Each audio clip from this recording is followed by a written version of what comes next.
Bismillahirrahmanirrahim. Assalamualaikum warahmatullahi wabarakatuh. Halo, perkenalkan nama saya Bagas Edigi Rafael dengan NRP 15.024.147.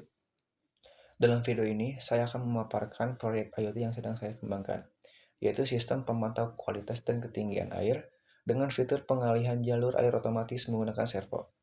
Proyek ini bertujuan untuk memberikan solusi pemantauan air secara real-time, serta melakukan tindakan otomatis berdasarkan kondisi air. Alasan saya membuat proyek ini adalah karena adanya isu krisis air bersih global yang diperkirakan akan terjadi pada tahun 2030. Menurut laporan dari PBB dan berbagai lembaga lingkungan, pada tahun 2030, ketersediaan air bersih ini bisa menurun drastis akibat pertumbuhan populasi, pencemaran lingkungan, hingga perubahan iklim. Di Indonesia sendiri, kita sering menghadapi masalah seperti air sungai yang keruh, tercemar, atau banjir yang saat musim hujan. Oleh karena itu, saya ingin mengembangkan sebuah sistem yang bisa memantau kualitas air secara otomatis dan membantu mengelola air dengan lebih cerdas dan efisien.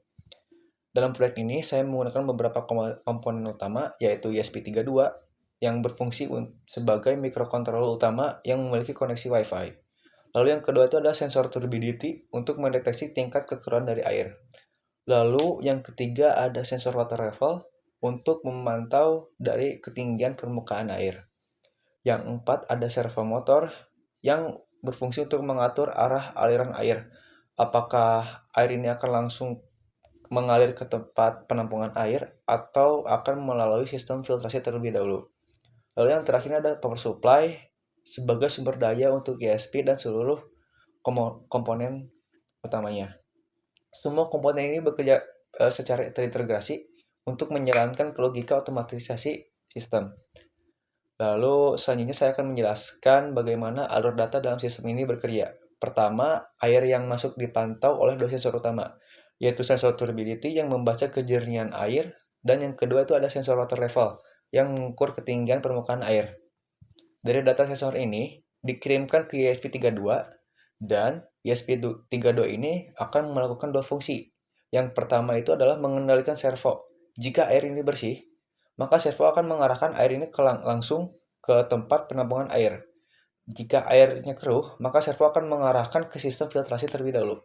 Dan yang kedua, ESP32 ini akan mengirimkan data ke platform cloud IoT Blink. Di aplikasi Blink ini, data kekeruhan dan ketinggian air ditampilkan secara real-time dalam bentuk grafik dan indikator. Pengguna dapat memantau kondisi air dari mana saja melalui smartphone. Sistem ini juga dapat mengirimkan notifikasi peringatan jika air ini melebihi batas aman. Misalnya, saat ketinggian air mendekati level banjir. Dengan begitu, sistem ini tidak hanya bersifat pasif, tapi juga aktif memberikan informasi dan otomatisasi. Dengan sistem ini, saya berharap dapat memberikan solusi awal untuk menghadapi ancaman krisis air bersih, khususnya di tingkat rumah tangga atau komunitas kecil.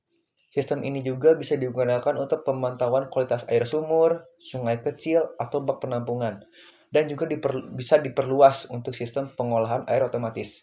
Demikian penjelasan dari saya mengenai proyek ini. Terima kasih atas perhatiannya. Wassalamualaikum warahmatullahi wabarakatuh.